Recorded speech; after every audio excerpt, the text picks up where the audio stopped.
Let me welcome all of you very warmly today to the Peterson Institute.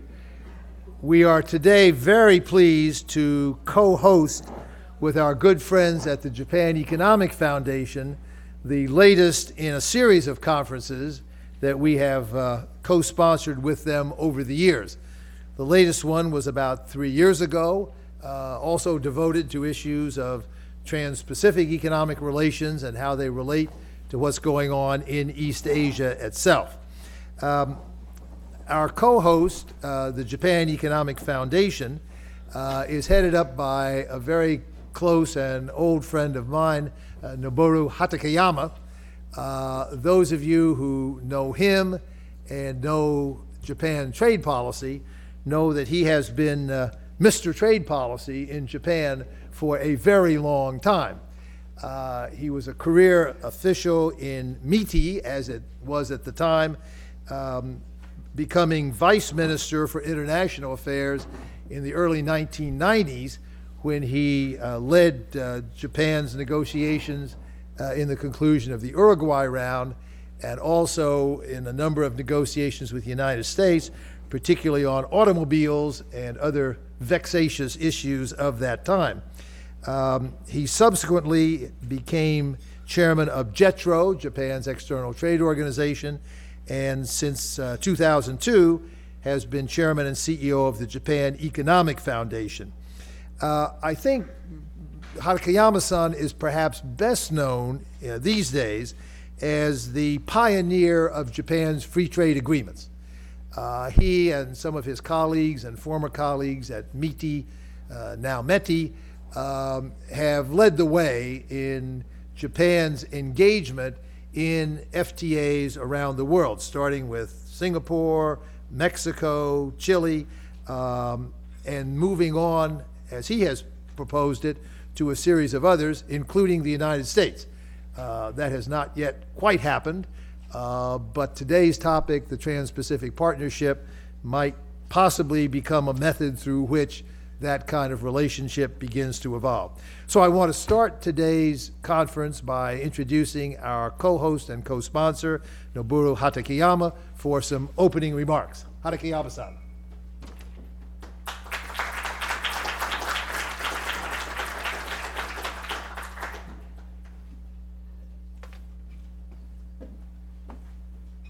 Dr. Fred Bergsten,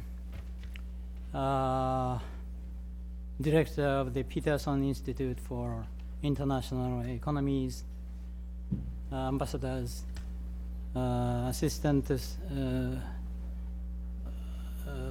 he's not here yet, distinguished guests, ladies and gentlemen. It's my great honor and privilege to welcome all of you to the International Symposium co-hosted by the PIIE and the Japan Economic Foundation. First of all, I'd like to express my heartfelt gratitude to Dr. Bergsten and his colleagues in the PIIE for co-hosting this conference with the JEF. I'm also deeply grateful to all the distinguished speakers and panelists from the United States and New Zealand and Japan, and to all of you who have joined us today despite your hectic schedule. The subject of today's conference is a Trans-Pacific Partnership and the future of the Asia-Pacific region. In this region, there are 5 FTA proposals. First one, the East Asia FTA, EFTA, consisting of the 10 ASEAN countries plus China, Japan, and South Korea, so-called ASEAN plus 3. Second one is the Comprehensive Economic Partnership of East Asia, CEPIA, consisting of ASEAN plus 3, as well as Australia, India, and New Zealand. This one is called ASEAN plus 6. Third one is an FTA between China, Japan, and South Korea, CJK. Fourth one proposal is an FTA of Asia Pacific, FTAP, consisting of APEC member countries, member economies. And 5, the TPP, Trans-Pacific Partnership, FTA, has been already effective since 2006 among Brunei, Chile, New Zealand, and Singapore. Now, new 5 countries are negotiating to enter this, namely the US, Australia, Malaysia, Peru, and Vietnam. Of these 5 proposals, Japan is a member of joint studies for the IFTA and CEPIA. Both of these have entered the governmental discussion stage prior to negotiations on rules of origin, custom procedures, tariffs, and economic cooperation. In October 2009, a consensus was reached to aim at launching a joint study on China-Japan-Korea FTA. At the second meeting between leaders of the 3 countries involved. The first and the second meetings for a joint study on the CJK FTA involving experts from industry, academia, and government have already been in Seoul and Tokyo, respectively. A third meeting in China will take place in December. Last July, the government of Japan decided to come up with a roadmap to establish a FTAP by 2020, taking advantage of Japan's hosting the APEC leaders meeting to be held in Yokohama. In addition, on October 1st, this month, Prime Minister Naoto Kan made his first general policy speech in the Diet after the cabinet reshuffles in September. In this speech, he stated as follows: "We will look into participating in such negotiations as those for the TPP agreement and will aim to build a FTAP." However, the qualifications for entering TPP are very severe. As you know, FTA in general should liberalize substantially all trade. In other words, the WTO that admits that non-substantial trade may be exempted from the obligation to liberalize. However, in the case of the existing TPP, there are no such exceptions. If every country trying to join the TPP is asked to forego its exemptions as a precondition for membership, this will function as a barrier to expanding FTA and thereby reduce opportunities to implement free trade. It would be ironic indeed if barriers for joining an FTA became barriers for implementing free trade.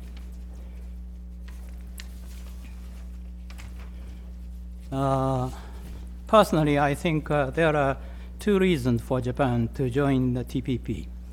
Firstly, this would offer a rare opportunity for the US and Japan to enter an FTA relationship in the context of Asia-Pacific regional integration. If this opportunity is missed, Japan cannot help but to enter into regional FTAs in which the US is not a member, a country that shares the same values and is firmly tied to Japan through a security treaty, is missed there. Secondly, with all due respect to the current and potential future TPP members other than the US, from the American perspective, the total combined size of their 8 economies is 7 economies, is too small to justify, I think, American participation in tough membership negotiations. In 2009, the total value of their GDP was less than around $3.3 trillion, which is about 60% of Japan's GDP. And if Japan enters, the TPP's total share would be more than 35% of that world GDP, including the US. For these reasons, when you decide whether to admit Japan to the TPP, I think it is crucial to take into account not just the current trade policy of existing TPP, having no exceptional items, but also strategic consideration, including the security of this region. On this note, I would now like to ask Dr. Bergsten to say a welcome speech. Thank you.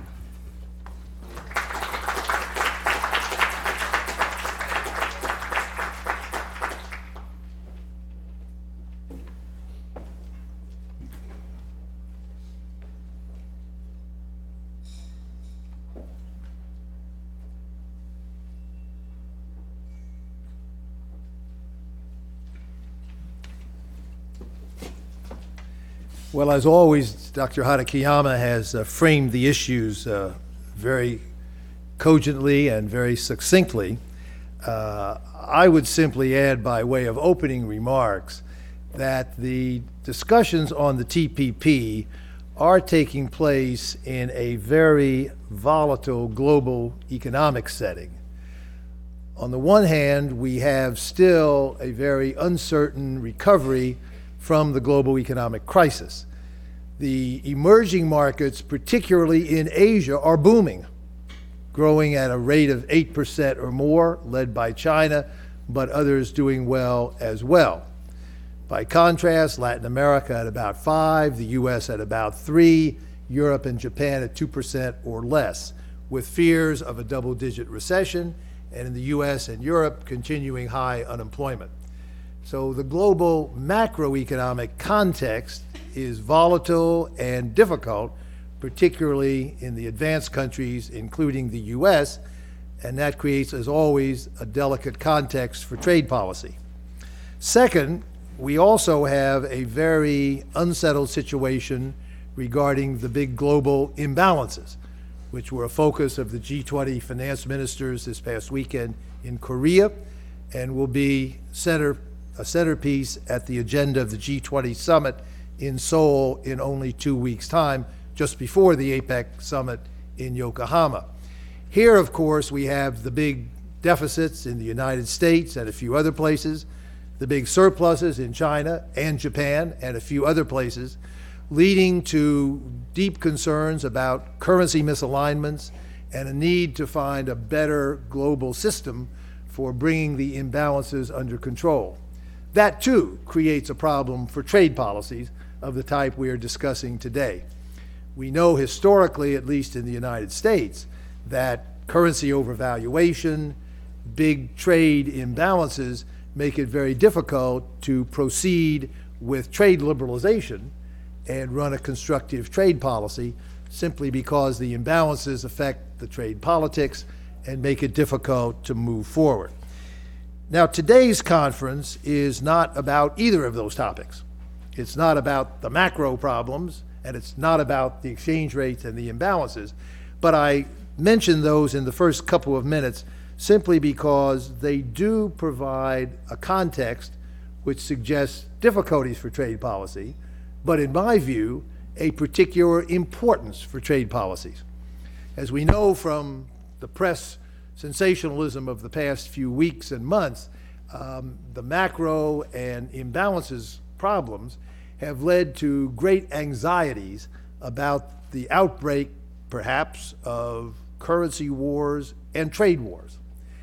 And trade policy, though it cannot respond directly to trade imbalances, that's a macro question, trade policy nevertheless has a role to play in dealing with those issues. We also know from history that when trade policy is not being pursued actively in the direction of liberalization, when there is no positive momentum toward reducing barriers and opening up the world economy, that it's much easier for efforts to backslide, introduce protectionist measures, and move in the direction of trade wars. All that is much more potentially susceptible and then made more volatile by the kind of macro and imbalances conditions that I mentioned today.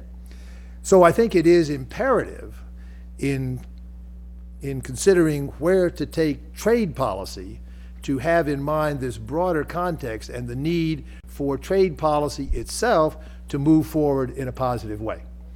The Obama administration here in the United States did not take a very active role on trade through its first year, but when President Obama traveled to Asia just a year ago, and particularly in his speech in Tokyo that led off that trip, he decided to engage his administration and really re-engage the United States in these negotiations for a Trans-Pacific Partnership.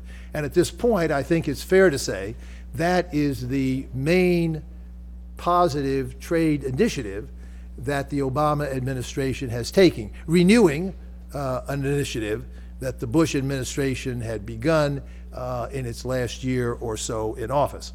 And therefore, this Trans-Pacific Partnership effort, I think, needs to be seen as a very important part of the whole global response to dealing with the crises and potential erosion of the open trading and financial system that we have in the world today. I add that at the outset because I think it provides important context for our discussion today. There are, of course, the traditional and very important reasons for proceeding with a TPP, as Hatakeyama-san had mentioned. One is the straightforward gains from trade. This is a potential trade agreement between the two most dynamic parts of the world economy, East Asia and the United States/Western Hemisphere. Those are the two parts of the world economy which are moving ahead most positively, and between whom more trade liberalization would clearly have major payoffs.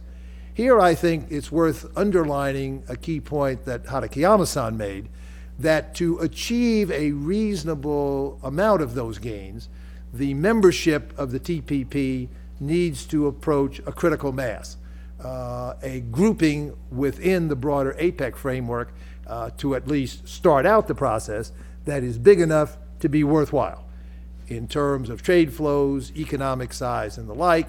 And that, of course, would clearly require the inclusion of Japan, Korea, Canada, broaden the current group of 9 countries in the TPP to 12 or 13 as soon as that can be done in terms of the politics of the individual countries involved. But in addition, and particularly from a U.S. standpoint, but I would suggest from an Asian standpoint as well, the TPP negotiations represent a real watershed in the overarching discussion of the regional economic architecture of Asia and the Asia-Pacific for the years and perhaps decades ahead. Our next speaker, Kurt Campbell, has, I think, very nicely characterized the last 2 decades as being very different. He noted that the 1990s was a decade of Asia-Pacific institution building around APEC, the ITA, a whole variety of trans-Pacific efforts launched by the Seattle Summit in 1993, the first APEC Summit, and then the Bogor Declaration in 1994. But the last decade, the first decade of the 21st century, was essentially an era of Asia-only architectural building and institutional creation, as Hatakeyama-san has just outlined. There are debates within Asia as to what shape that should take. but the running in the past 5 to 10 years has been much more in the direction of Asia-only architecture than Trans-Pacific architecture. And that, of course, then raises a significant geopolitical as well as economic issue. Will Asia proceed on its own to create an economic bloc, a trade agreement of one of the types Hatakeyama mentioned, and a financial arrangement, an Asian monetary fund building on the Chiang Mai initiative? Will Asia move down the road toward an Asia-only agreement, or will there be parallel progress toward Asia-Pacific economic integration? It seems to me that is the crucial strategic issue that we all face today.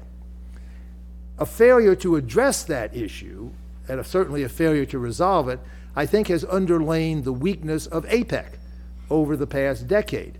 There's been an unresolved tension as to whether Asia would move ahead on its own or would move ahead in parallel across the Pacific. I, for one, have never felt that these were alternatives.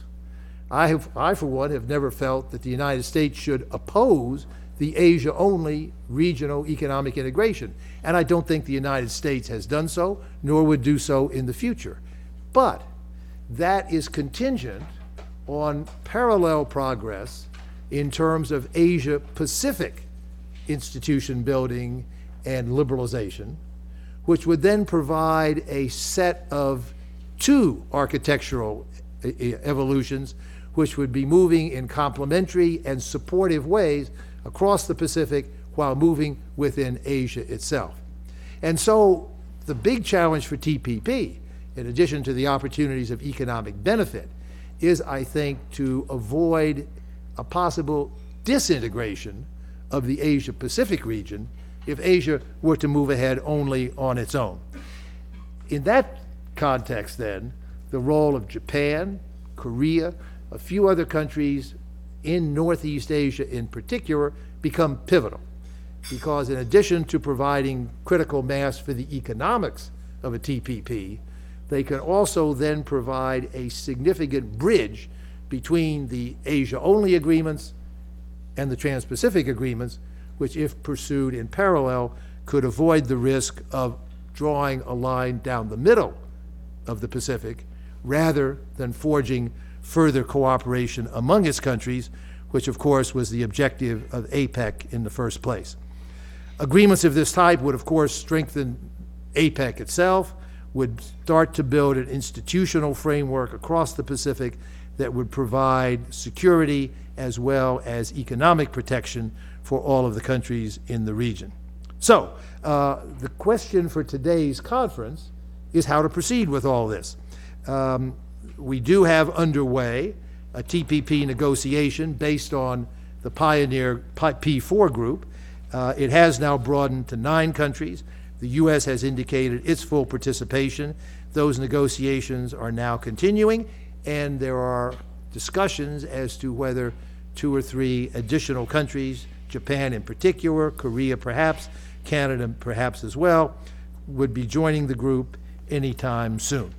Our goal today is to discuss where all this stands, what the prospects are for the TPP, and in particular, what might and should be done at the upcoming APEC summit at Yokohama in only 3 weeks.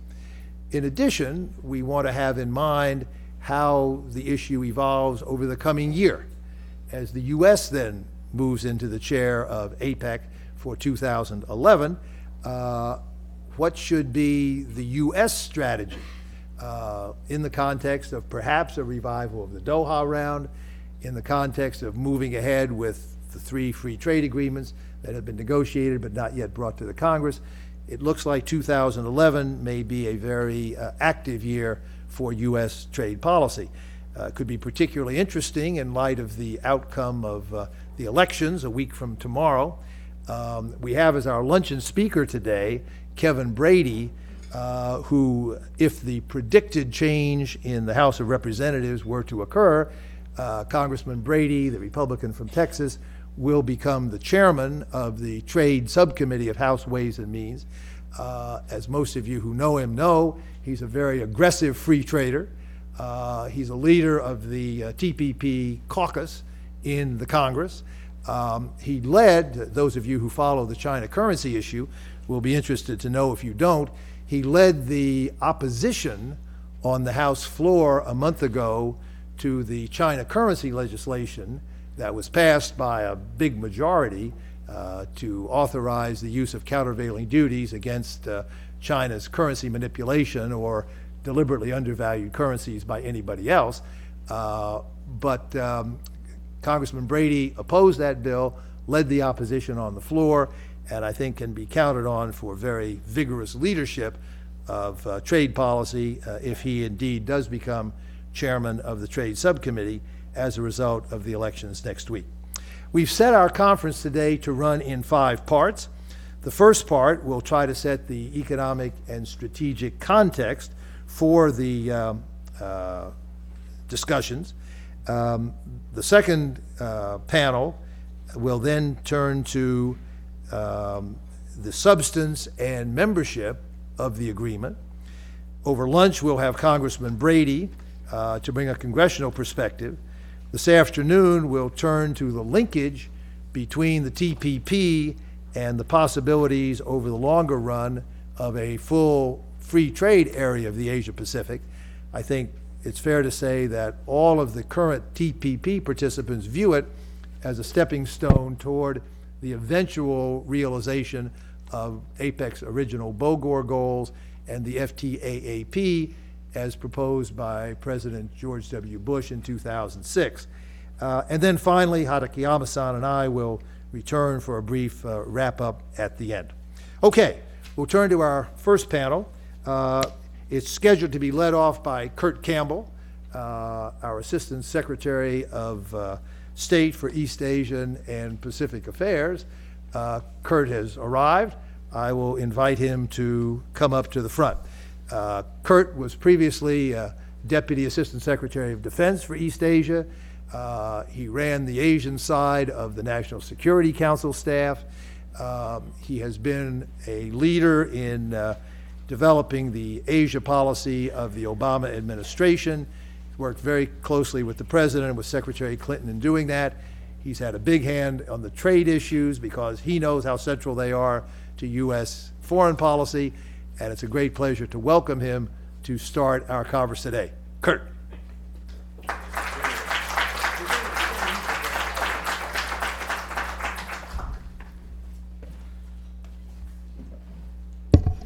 Thank you very much, Fred, and also thanks to the Peterson Institute and to Jeff. I don't think it's an exaggeration to say the person who's done more than anyone to shape our thinking about economic issues in the Pacific over the course of the last generation is Fred Bergsten, and we appreciate his extraordinarily positive, active, and engaged role. I'm also appreciative that he asked someone from the State Department to come and provide a little bit of the strategic context, a little bit of what we're hearing on the political and foreign policy side, to provide a context overall for the economic, commercial, and trade next steps. If I can, I'll just take a moment or two to talk a little bit about what's about to happen in terms of the level of engagement on the U.S. side. From our perspective inside the administration, although for some reason people are focused on another political issue next Tuesday, obviously, but on the Asia side, we're fairly focused, as you can imagine, over the course of the next 3 weeks on a period of rather consequential diplomacy from our front. So just to spend just a couple of minutes of what that entails, and then a little bit about what the overall context is. We leave on Wednesday with Secretary Clinton, and she will stop in Hawaii for deep consultations with Japanese Foreign Minister Maehara. The next morning, she'll give a major address on Asian security, political, and economic themes, some of the things that we think are important in terms of the next phase of engagement. She will be then proceeding to Hanoi, where she'll be a guest of the chair, special representative of our president, as we pioneer the way to joining next year at the presidential level the East Asia Summit. We will have some senior high-level meetings there with the Korean president, senior Chinese officials about important bilateral issues.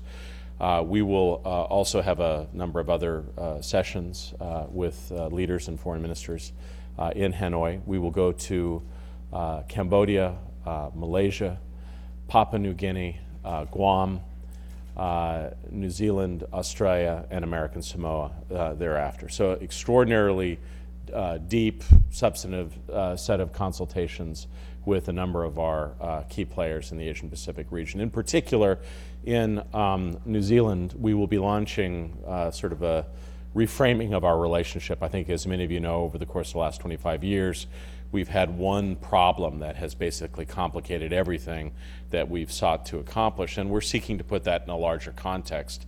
And one of the things that Fred is discussing is how we take the next steps on TPP. That will be one of the most important issues for consultations.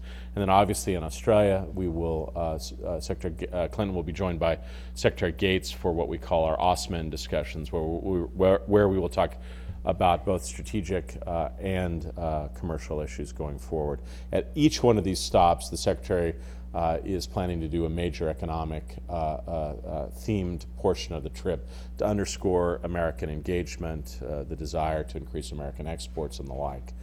Almost immediately thereafter, President Obama will launch his major trip through the region, starting in India, but including Indonesia, South Korea, and Japan. Japan for APEC, South Korea for the G20, India for basically taking our bilateral relationship to the next level. We've seen enormous progress over the last decade during the Bush administration. One of the signal achievements of the Bush administration was enormous progress with this critical relationship with India, and now we look to sort of broaden and deepen that relationship. And obviously in Indonesia, an important trip which we will be very glad to deliver.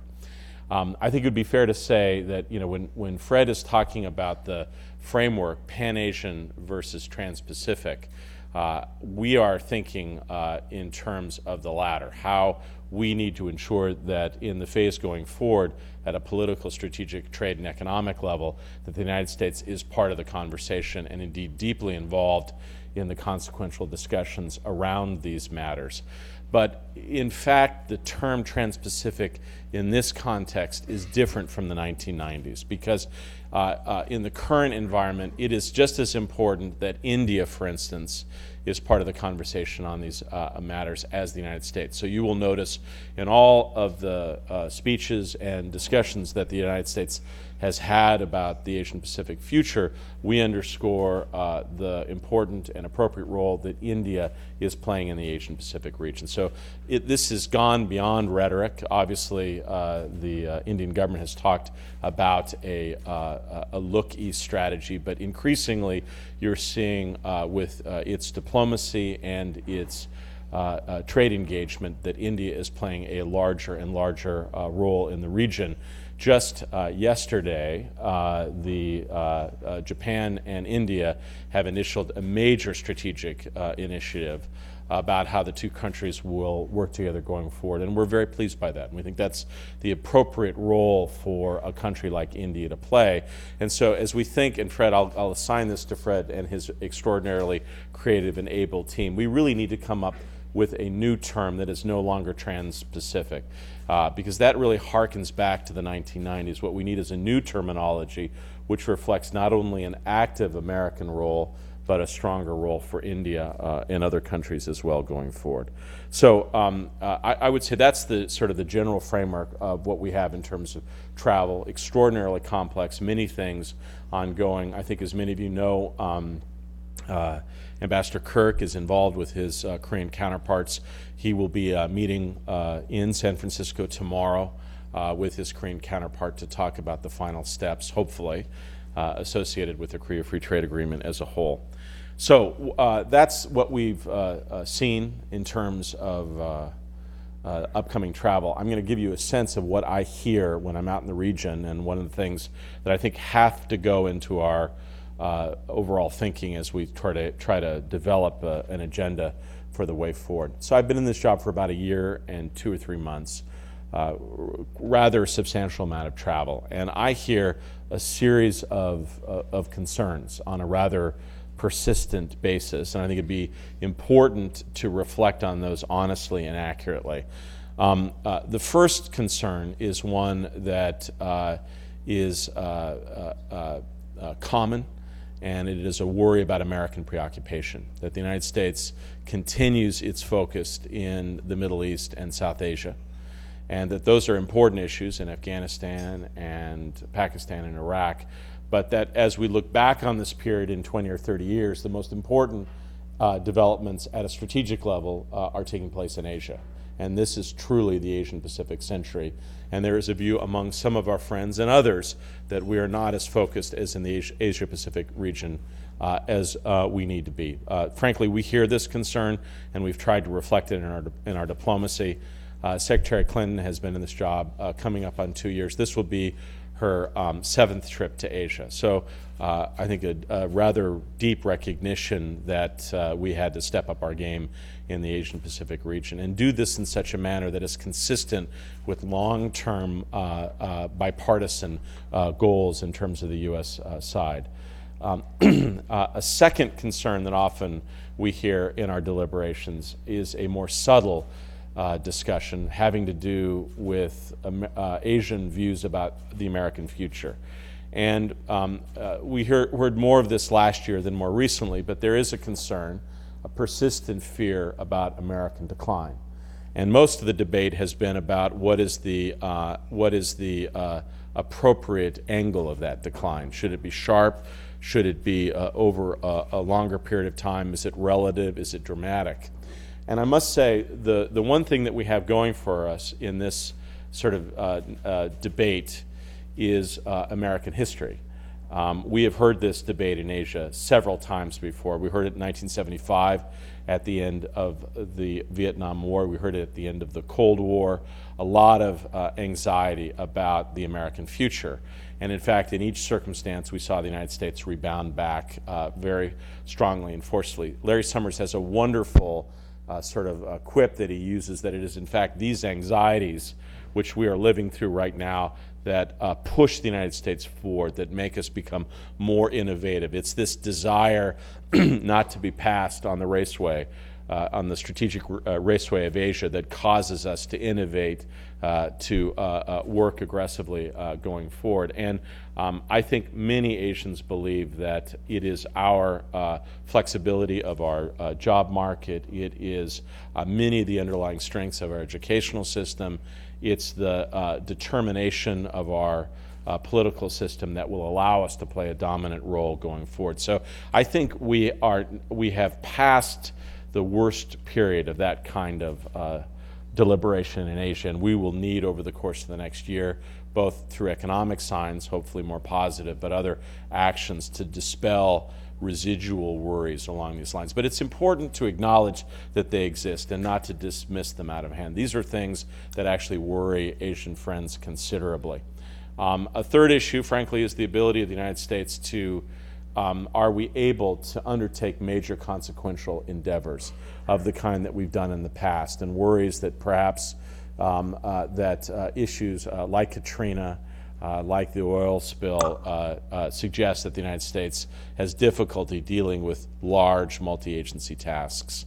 And I think it'll be important as we go forward to demonstrate that this is also a flawed assumption. But to recognize at its core that Asia is going through a period of major hegemonic reevaluation, right? A real sense of China on the rise, of more engaged India, and I think in many respects the biggest question mark out there is going to be the role of the United States. It is absolutely incumbent on this generation of American leaders involved in the region and the subsequent one to take every possible effort to make clear that we appreciate that that how things play out in Asia is fundamentally in our strategic interests. Now, I'll just take a few points to talk a little bit about the economic side, if I can. I think the United States, over the course of the last 6 months, has done a fairly good job on the political and the strategic and the security side. 2011, really beginning, as Fred said, in 3 weeks, will be the most consequential period in our economic and commercial engagement in the region as a whole. And I should just end the previous discussion about what we hear from Asia with this last point. When we met with when President Obama met with the leaders of ASEAN in New York, the one issue in which the ASEAN leaders were extraordinarily forward-leaning about and much more engaged, more careful on security issues like maritime issues. But the one thing that you heard a powerful, persuasive set of arguments from ASEAN was the need for an open, optimistic, engaged American role on trade and economic issues. That was the loud, very strong sentiment of all the key leaders in New York. And frankly, I hear it on every stop that we make. And when we hear private discussions with Asian leaders, these are not discussions about widgets or about what specific trade thing needs to be resolved. No, this is highly strategic arguments about why an open, engaged United States role on trade and economic issues in Asia is not just for Asian purposes, that it's for our own best interests. And I have been struck in our conversations with Prime Minister Khan, with President Im Young-bak in particular, in Singapore, with our Singaporean colleagues in Indonesia, and in other capitals, this powerful argument about needing the United States to be more aggressive, more assertive, and more engaged on economic and trade issues.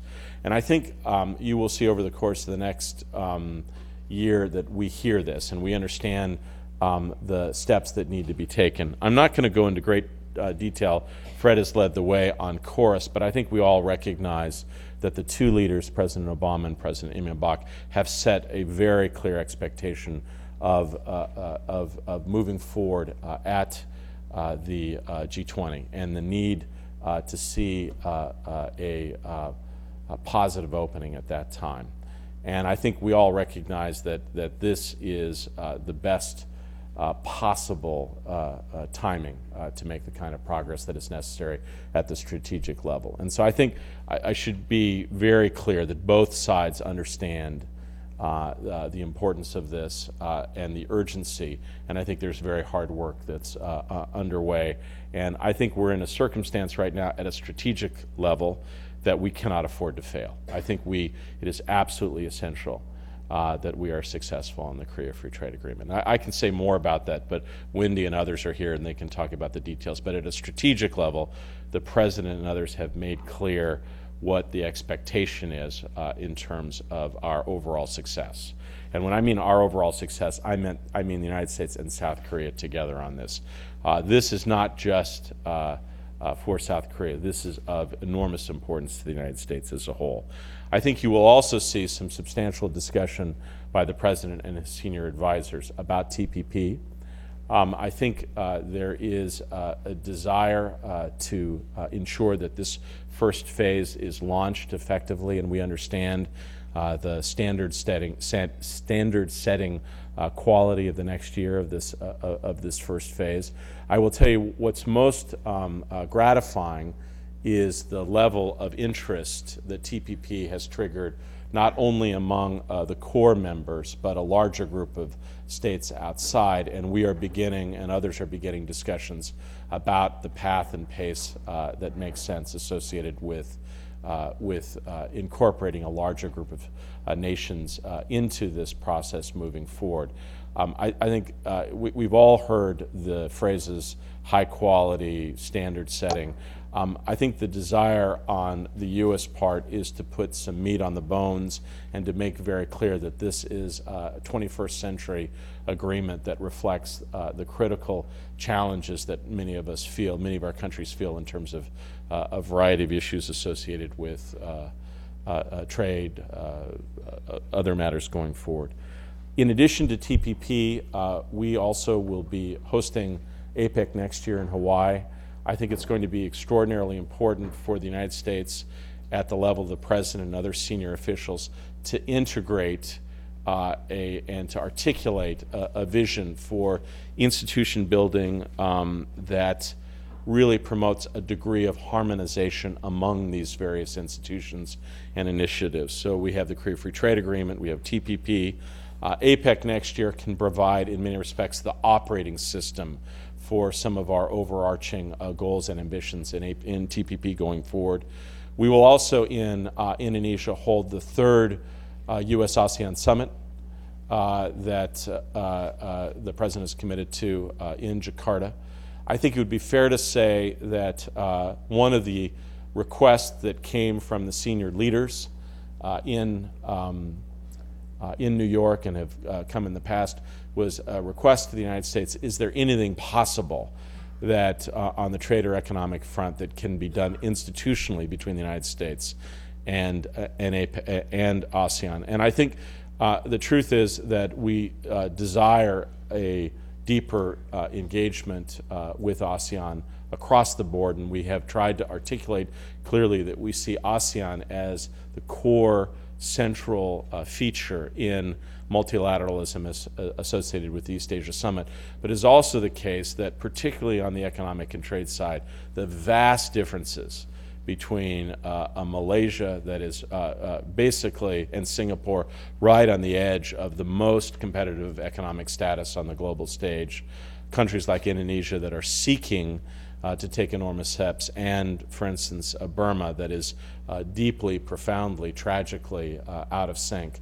Those gaps, those divergences among the states within ASEAN make that sort of agenda very difficult. And so one of the messages that I think we will be consistently passing back to ASEAN friends is that on many of the issues, like engagement with Burma, like higher level engagement with ASEAN, we've heard you and we are trying to take appropriate steps. Now we're going to need to see more action within the organization in order to bring others along and make very clear that you have major anchors that are driving, pulling the organization backward at a time that it needs to be moving forward. And then obviously the last is the East Asia Summit. The East Asia Summit to date has had a substantial economic and commercial trade component to its undertaking. The United States will be seeking to join, but what we want is to join in such a manner in which that we are still able to move forward with our own economic and trade agenda in TPP and in other institutions, and not be taken away from that overall agenda. So there will clearly need to be some harmonization among all these institutions, and a substantial new and enhanced American role, I think, will require some hard thinking and choice making at the highest levels of the U.S. government about where we need to focus our agenda and time going forward. So as you can see, basically over the course of the next year, enormous challenges, tremendous opportunities, but what essentially Asians are saying to us is that on the economic and strategic side, on the strategic and political side, some very important initiatives like on the South China Sea. I think there's a gratitude for an attempt for high-level, consequential engagement between the United States and China. But what they are really looking for over the course of the next 12 months is an articulated, clear U.S. message on the economic and trade and commercial side. And I think that's what we'll be seeking to deliver. And with that, Fred, I think others are going to speak, but I'll be happy to take questions whenever, however you want to proceed. Can you stay? Yeah, sure. Happy to do that. All right, then let's.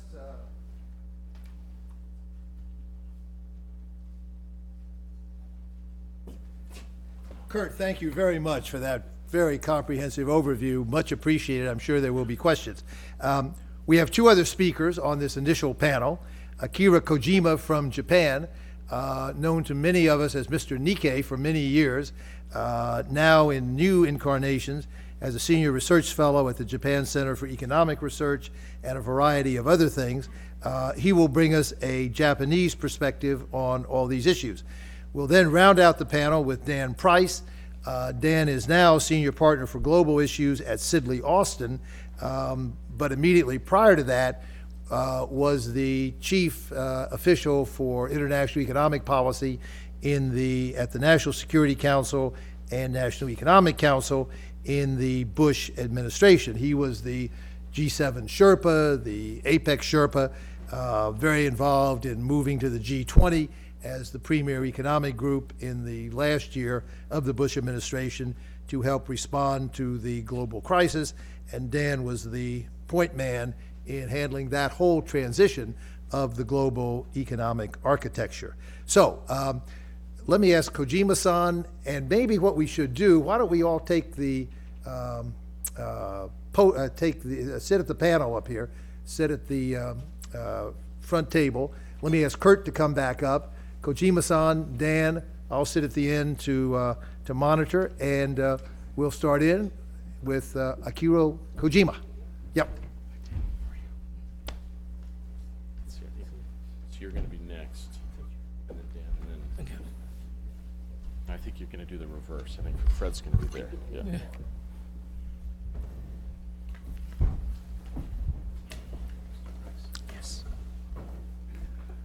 Good morning, ladies and gentlemen.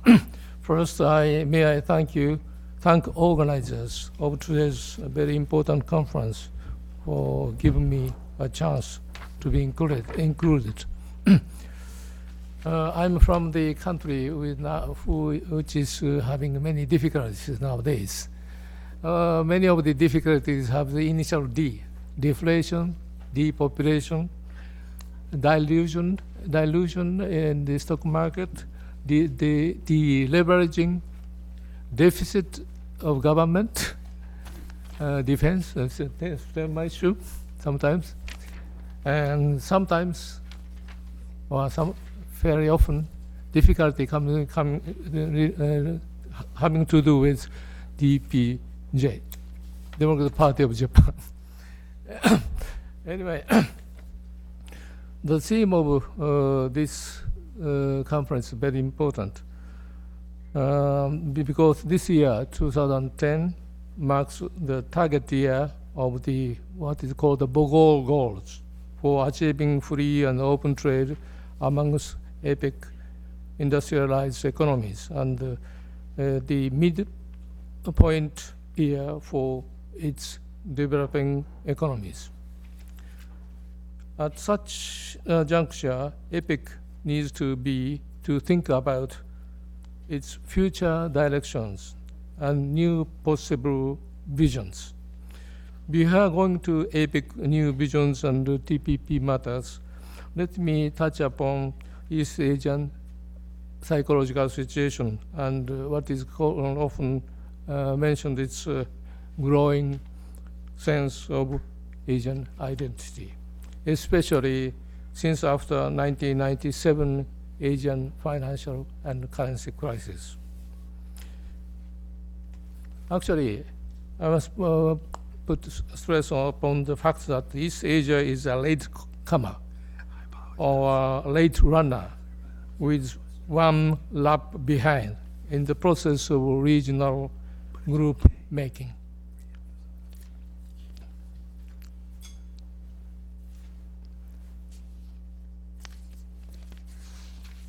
In Europe, as early as 1958, EEC was created. Through deepening and widening processes, it evolved into European Union in the year 1993, which has common trading policy, unified central bank, ECB, and single currency, common currency, euro. On the American continent, we began to see US-Canada free trade agreement in the year 1989 and NAFTA in 1994. In contrast, East Asia was until very recently very, very empty. ASEAN and its FTA, called AFTA, were the only institutional framework until recently. ASEAN itself was originally motivated as a political grouping against potential communist threat. East Asian, including ASEAN, however, has been economically ever more interdependent, with more than 50% of share of intra-regional trade. This much integration did happen through market, It was the market driven with ever increasing foreign direct investment happening across borders and international trade in the region. It was not a process of regionalism. It was the natural trend process of regionalization up until recently. But in the recent years, we began to talk about regionalism. It was triggered by the 1997 Asian crisis. This crisis make a warning call, a wake-up call to Asia, including China. Why? Let me try to mention several points. One, the magnitude of crisis was so huge. Two, Asian economies were abandoned by the West when Thai economy began to collapse with so-called double mismatches, currency mismatch and maturity mismatch. US and Europe offered no help whatsoever. It was different from the 1980s Mexican crisis.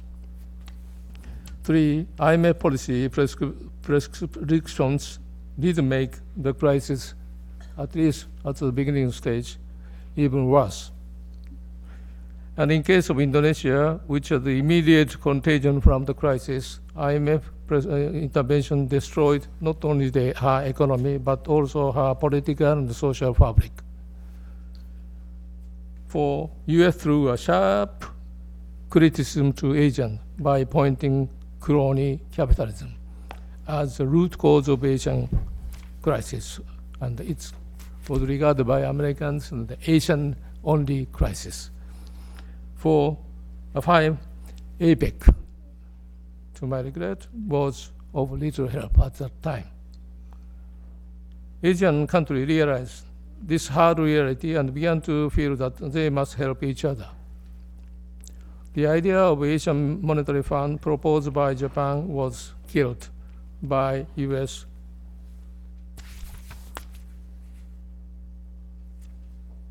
And though it was agreed amongst all Asian economies except China, Asians understood that the US or Europe as well just did not like to see a system in Asia without US leadership. And Asian perceived that at that moment, as was mentioned by Campbell, US was too busy engaging to the Middle East and other areas other than Asia.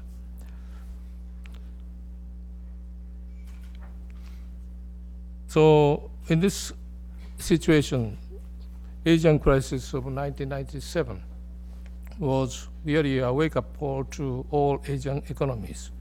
Chennai initiatives, Asian regional bilateral network of free trade agreements, many things happened.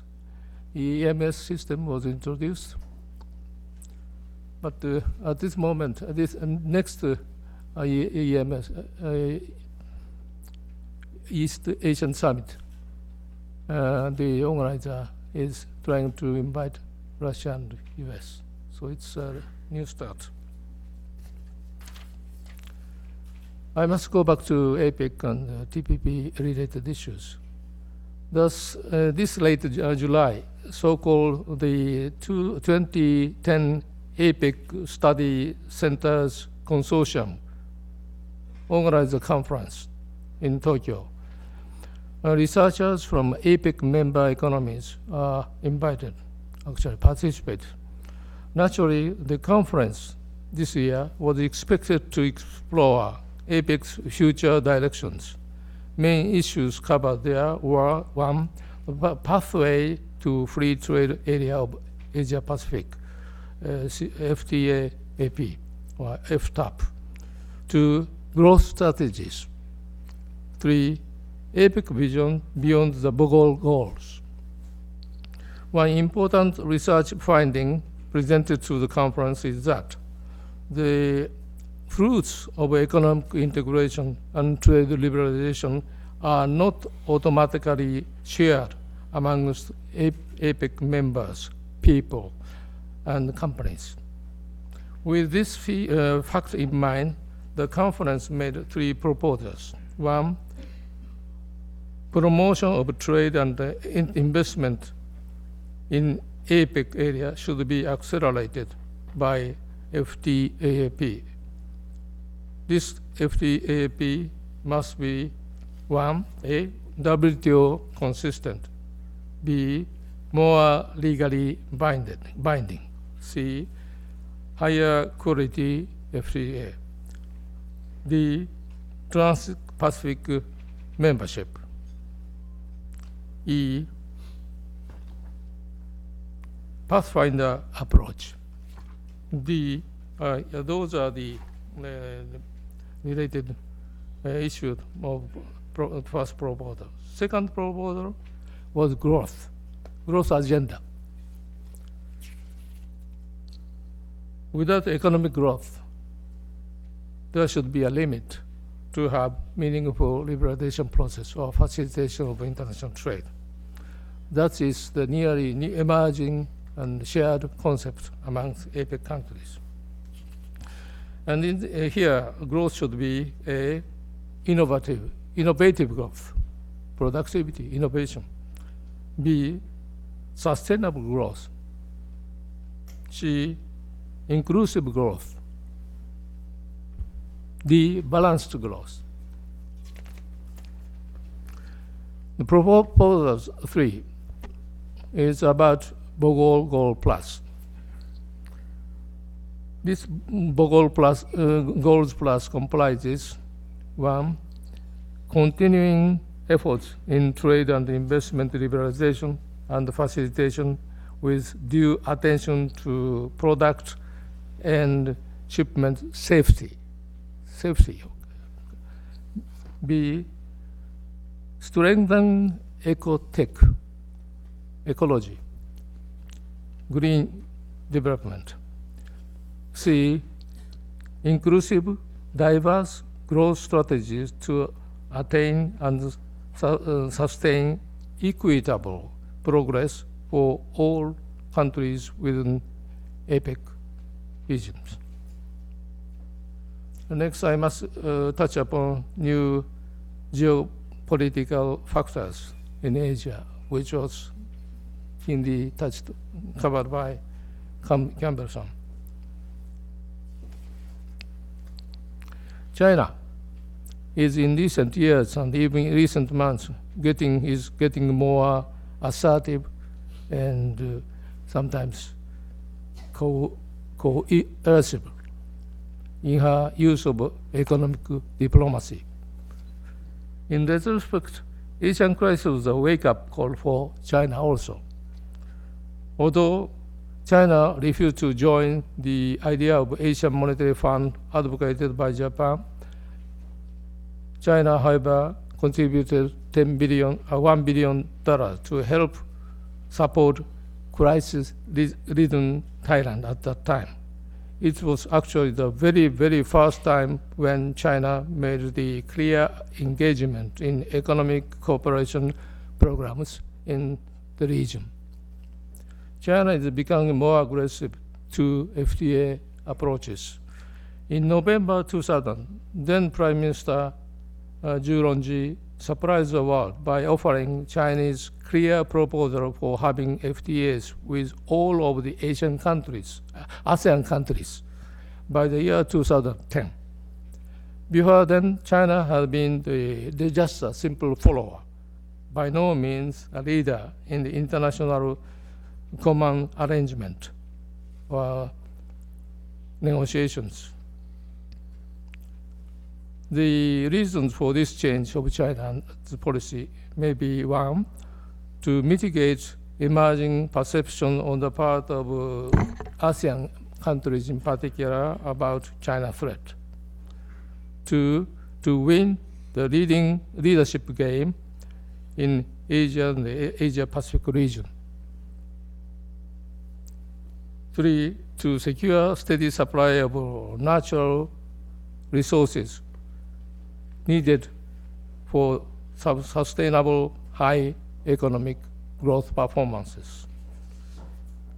Actually, as for 3, China put importance to FTA negotiations with such resource-rich countries like Australia or GCC.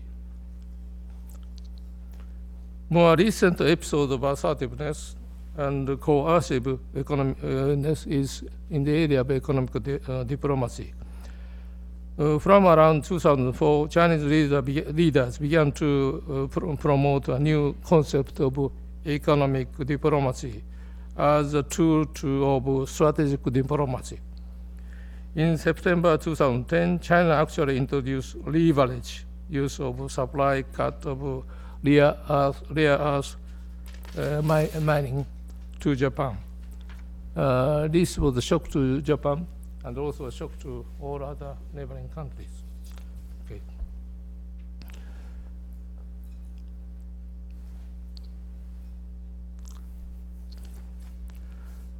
With such episode, countries in Asia now are beginning to prefer more U.S. engagement with Asia. It's clear. The ideal epic wise FTA is a remote future maybe, but TPP is now being discussed in many parts of Asia. The future of TPP in Asia may depend upon the following factors: speed of TPP enlargement negotiation, 2, membership. Bergsten mentioned the critical mass, that is important, and 3, strong image plus some game.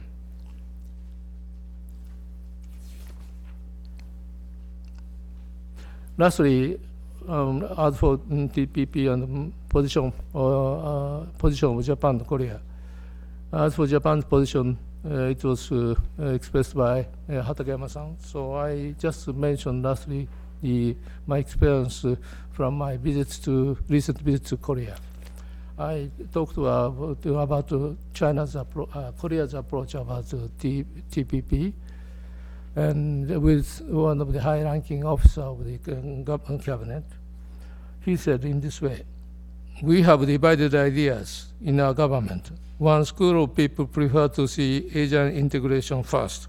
The other put importance to TPP. ASEAN plus 2, ASEAN plus 6, Asian-wide FTT, each has plus and minus. TPP also has some unknown factors as economic development stages of member countries differ. Industrial composition or structure are also different amongst countries. We need some more time before we can clearly decide which way to go. At this very moment, what I do want to say is that U.S. must ratify already agreed Korea-U.S. FTA, as the U.S. government is stressing the importance of implication of this FTA. And anyway, thank you very much. And Asia is at this moment a very, very delicate situation, and it's a good, for a better chance or just opposite. So I want American friends to understand the very delicate psychology happening, emerging in Asia. Thank you very much. Thank you, Kojima-san. Dan Price. Thank you. Thanks to the Peterson Institute and the Japan Economic Foundation for hosting this event. I am the last speaker of this segment. I will be very brief, hopefully to leave some time for questions. I'd like to address 3 points: the significance of TPP for the United States, second, for Japan, third, for APEC.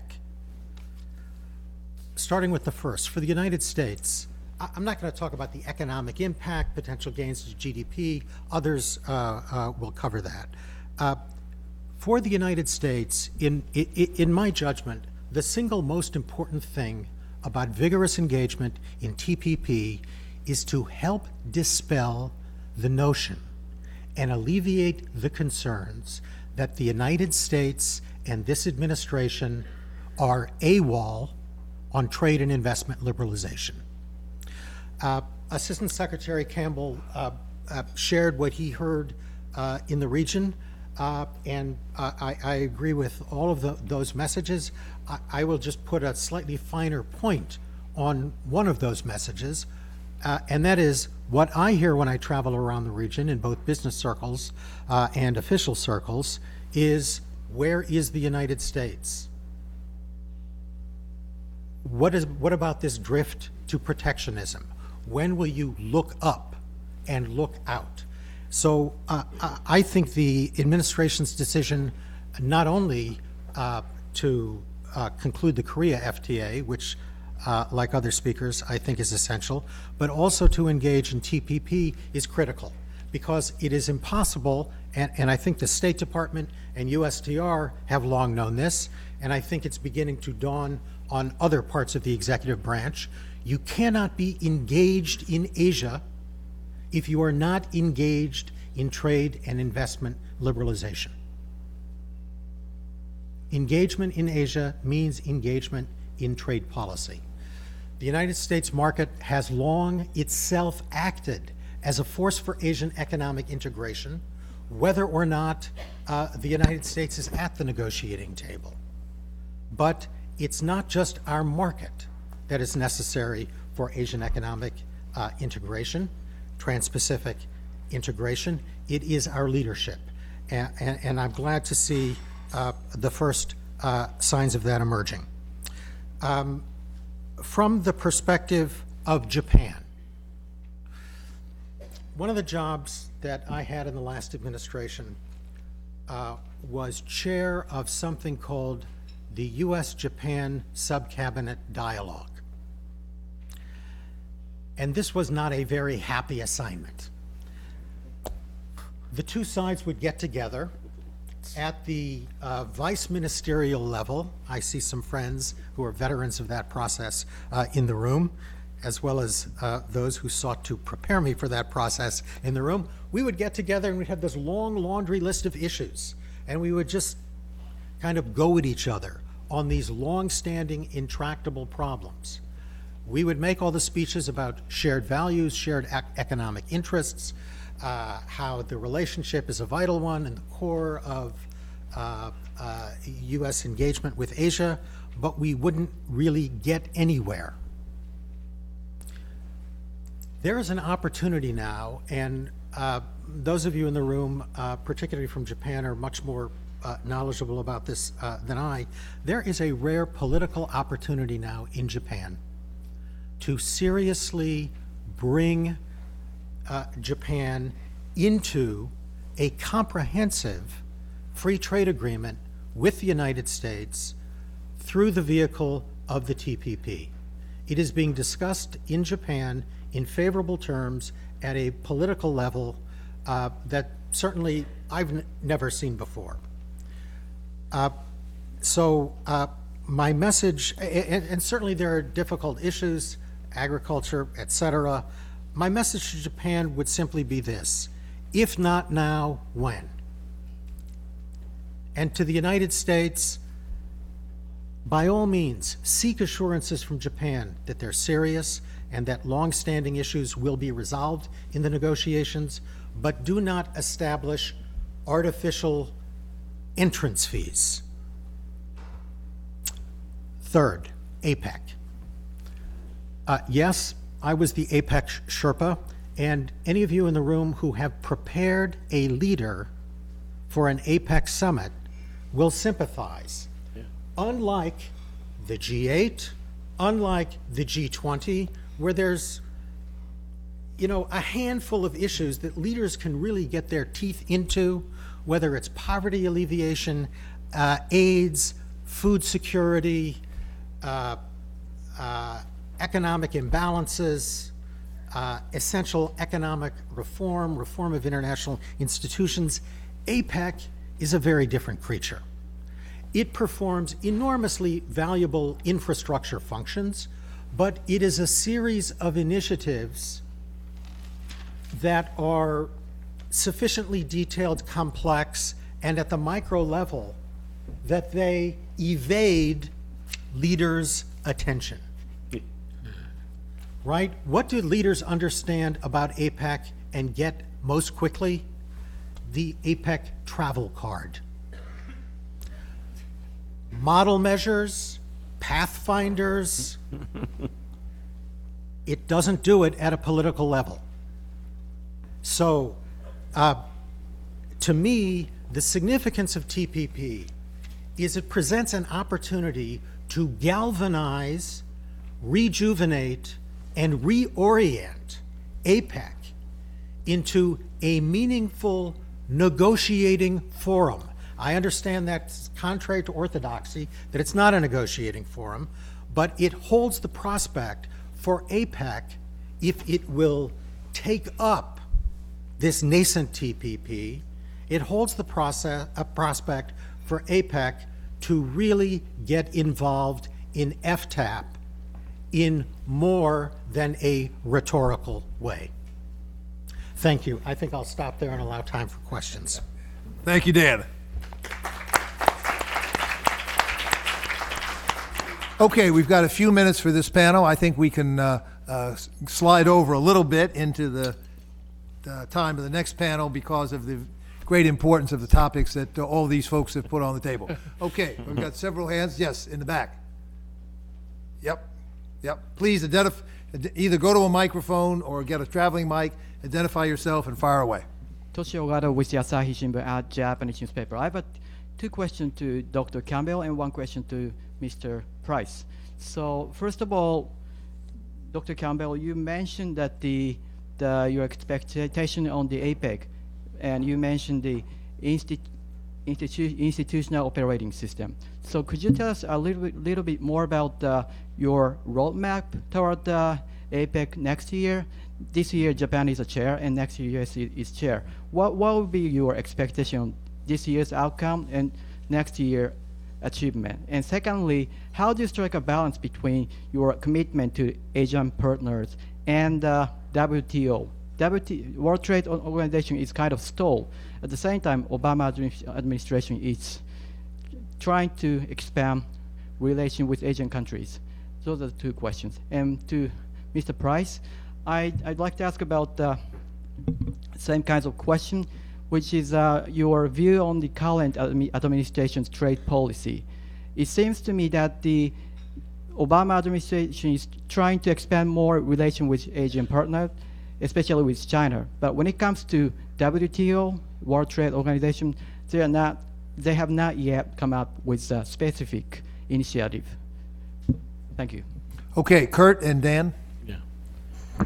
First of all, can I just commend Dan for his comments? I appreciated them, I enjoyed them, and agreed with most of them. I would say just one issue about what we're seeing in Asia, both at the larger settings and even in some of the smaller ones, is that the countries that are slightly more comfortable in these kinds of settings want more time for open discussion, want the ability to actually engage on issues other than what they've been handed by their able staff. And the dirty little secret about Asia is one of the things that we at middle levels love is that we're able to hand our leaders things and say, here's your text. We're entering a new era in which many leaders want to have the opportunity both to make some of their own decisions. We see this most prominently in Japan, a very substantial gap developing among some of the economic ministries and the political establishment. And I agree very much with what Dan has to say about this being a critical period. We've seen some very innovative new thinking on a variety of issues, some of it challenging for the United States, in the new government. But I would just say on some of the things, we've worked for decades to try to get progress on issues associated with POWs. And we had our first trip 2 months ago from the survivors of Corregidor and Bataan. Now, it's a modest initiative, but still it's successful nevertheless, and we're working on a variety of other issues. And I think it's important for the United States, as we engage at high levels in Japan, that we take advantage of some of the opportunities that Dan has, I think, very ably led us to. To the specific questions, I think most of the discussion today will be about TPP and also about APIC. We have with us Kurt Tong, who will talk to you directly about some of the specific initiatives that we're looking to conclude both in Yokohama, but also the process that we look to take forward next year. I would say that at my level, the issue that we're most interested in is how we harmonize and integrate an agenda for APEC with the East Asia Summit. And obviously very different leaderships, but we need to figure out how we do this in such a way that will allow the necessary high-level participation on the part of the U.S. president. It's very difficult, obviously, to imagine 2 or 3 major trips to the region as a whole in a short period of time. So how we figure out the calendar and the overlapping institutional requirements of both is going to be very important. I think, so I'll leave some of those questions for subsequent discussion. The other matter that we have not talked about at all in our deliberations to date is frankly the role of the G20. What we've seen just in the last couple of days is a substantial movement of institutional capacity from some of the European shareholders to Asia, and a recognition that in many respects the G8 was a European-centric institution, and the G20, with fully half of its members coming from the Asian Pacific region, is going to play a major role not just in macroeconomic architecture, but perhaps beyond that as we go forward. So I think I'll leave it at that, with the expectation that there will be a greater discussion about some of the specifics associated with APEC this afternoon. Dan? Yes, very briefly. I mean, I think we've seen kind of an arc and moving in the right direction. You kind of start out at the beginning, and the U.S. is criticized for Buy America, for the NAFTA trucking dispute, not only for the absence of a trade policy, but for kind of generating protectionist measures. You move from there to a point where trade policy then becomes defined as your litigation docket and enforcement agenda, and then it's defined as an export agenda and manufacturing agenda. And we're slowly, I think, moving to a point that fits more comfortably with the traditional United States posture on trade and investment liberalization, that trade policy entails the negotiation and conclusion and approval by Congress of trade and investment liberalizing agreements. That's where historically we have been, and I think we are returning to that point as well. With respect to the WTO and the Doha round, it's hard, right? It's not, I often wonder, you mentioned the G20, I often wonder if we would not be better off moving WTO negotiations from a ministerial-led process to a leader-led process, because whatever ideas end up being generated, we come to a certain point, whether you call it the end game or the almost end game, and we seem to stall. Just a quick follow-up. So, Dr. Campbell, could you just... You've already had 3, so I think I better go on to several other questions. I mean, yes. he didn't answer my question, so I just wanted Well, to... I know, but we've got a lot of folks and not much time. Yes.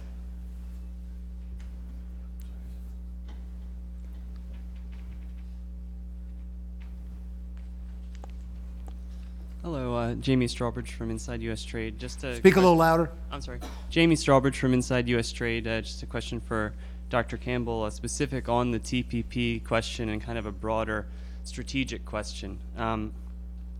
You mentioned that you expect President Obama and senior aides will be discussing TPP in the upcoming time.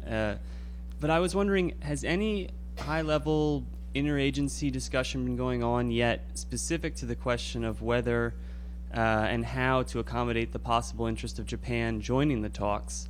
Have we gotten there yet or not really? And the second kind of related question, it seems that the interesting question posed by Japan is you're going to have to weigh some sort of trade-off between if Japan were to enter the talks, that would clearly to some extent complicate them.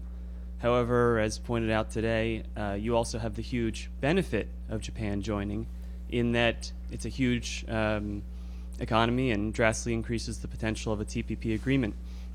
So I guess my second question would be, how do you view that trade-off in your mind, and can you give us an idea of where you think, what kind of position we should take? Thank you. Thank you. I can answer the question, I think, very clearly. There have been substantial discussions about every aspect of TPP, very substantial, very detailed, and I think it would be probably inappropriate to go beyond that. Secondly, I think the particular, obviously, there's substantial gratification at the level of Japanese interest. At a strategic and political level, that is very welcome, and it's a substantial change from some of the dialogues that we've had in the past when Dan talked about meetings in which we would go back and forth on issues that have been discussed for 25 years. Those are particularly ungratifying, and the fact that there is a level of interest right now inside Japan is something that I think we're looking to build on. And so I think the issue here is one of timing, staging, and phasing. And I would leave it, frankly, to our trade officials to talk specifically about a roadmap of the way forward. But I would simply say that there is interest. There is a recognition that some of these issues inside Japan are very hard.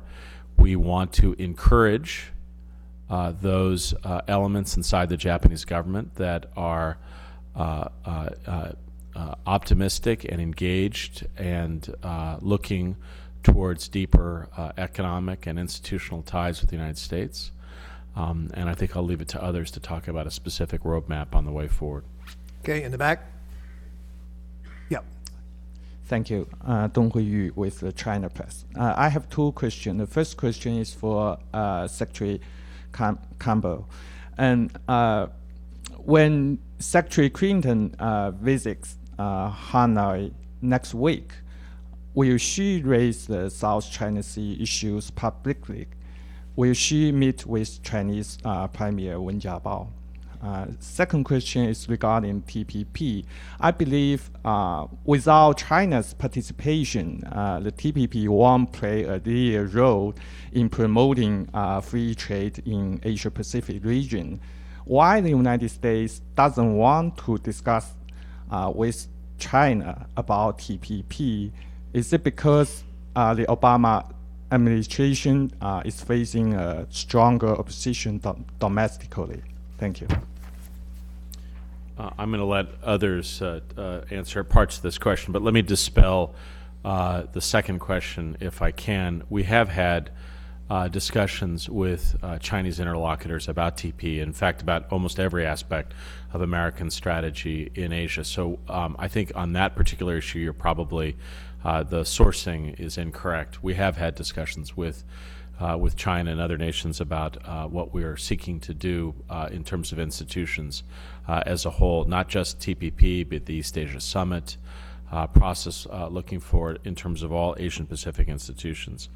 On your first question, it's, I'm not going to preview every issue on the docket between the United States and China. We have a very substantial agenda. We're very much looking forward to President Hu coming to Washington in the early part of 2011. I think there is a recognition that the United States has worked closely with a variety of states in the Asian Pacific region on a desire to maintain peace and stability in the South China Sea and to lay out what we think is a careful, cool-headed diplomatic process for which to resolve potential problems and actual problems. I expect that those matters will be discussed broadly in Hanoi when Secretary Clinton arrives. Yes. Okay, final question in this panel. Chris. Thanks very much. I had a question for Campbell-san and Kojima-san based on a point that Price-san was making. And thank you, Fred. Chris Nelson of the Nelson Report. Specifically, you've both mentioned in several ways that we have new opportunities in Japan. Do you see the DPJ, as we are now starting to understand it, to represent an opportunity to finally find ways to have agriculture not be a roadblock to real U.S.-Japan cooperation, either bilaterally or at the multilateral stage? And I'd be fascinated in Kojima-san's take on that. Thank you, David and Dan, for raising that.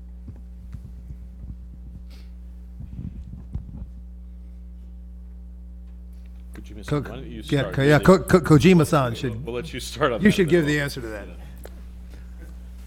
Well, agriculture issue is very political, and although the group and total number of people working for the agriculture is very limited, but still they are so much organized politically, and but it's very happy for Japan and as well to the farmers that government, not only today's government, DPJ, but all the former LDP government, neglected positive, constructive agricultural industrial policies.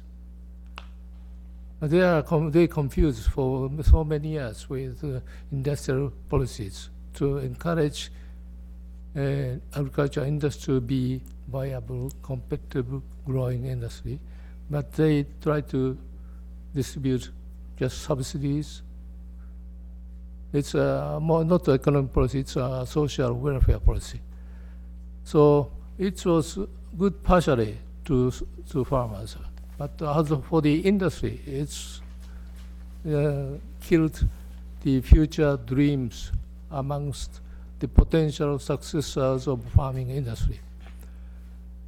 And gradually, the people working with this industry, especially young generation, are having more understanding what they are now.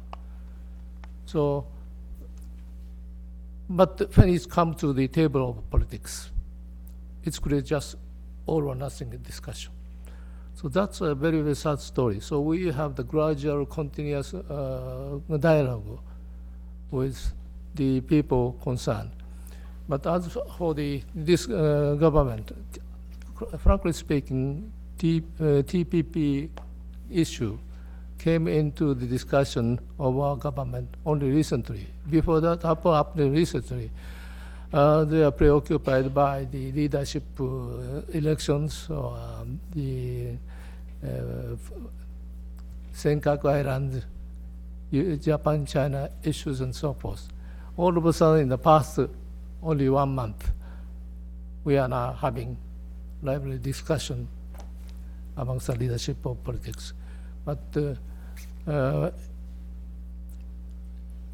my basic understanding of Japanese agriculture industry that it's a potential for growth. It's not a primary industry only. It's a high technology industry. It's an eco-related industry. And I found they are now beginning to be the exporter of some very high quality, but they can sell at very high price. So that fact is being felt by potential future workers of Japanese agriculture industry. So it's now a very delicate transitional period for Japan's agriculture industry, policy-wise and perception-wise among the people concerned, involved in this business. Kurt or Dan, would you like to add? Dan, I'll follow you. So, I mean, I've said what I have to say. I think that the DPJ-led government is the body language, the statements from the foreign minister, the statements from the prime minister. We really haven't heard these kinds of statements before. And the reports that we're hearing also indirectly are of a kind that we haven't heard before. So were I in the United States government, I would put the Japanese government to the test and say, okay, you say you're ready. What does ready mean? And if you're satisfied with what ready means, let's go. And from Japan's perspective, you can't say we're in and then not be there at Honolulu. Kurt? Yeah. First of all, thanks for the question, and I like very much what you heard both at a strategic level from Kojima-san and from Dan. I would simply say a couple of things. First, I would encourage all of you who haven't taken a look at it to review closely Foreign Minister Maehara's discussion about trade, agricultural issues, and Japanese politics. I think the only word that can describe it is extraordinary. And courageous, frankly. And I think that I like the way Dan put it in the sense that it's going to be important for the United States to send a message that we understand what's going on with Japan, and we want to encourage this process. And we think it's in the best interests of a stronger, deeper partnership between the United States and Japan. In terms of the specific next steps, I would say we're still fairly early in this overall process. And I think it's going to be one of the issues that Secretary Clinton looks forward to talking about with Maehara-san when we meet in Hawaii on Wednesday afternoon. Thank you. Thank you, and let me thank enormously this panel, Kurt, Akira, and Dan. You've set the framework brilliantly for us. We will now turn immediately to the next panel. Do not leave your seats. Hatakeyama-san will be chairing. Let me ask him and the panelists to come up.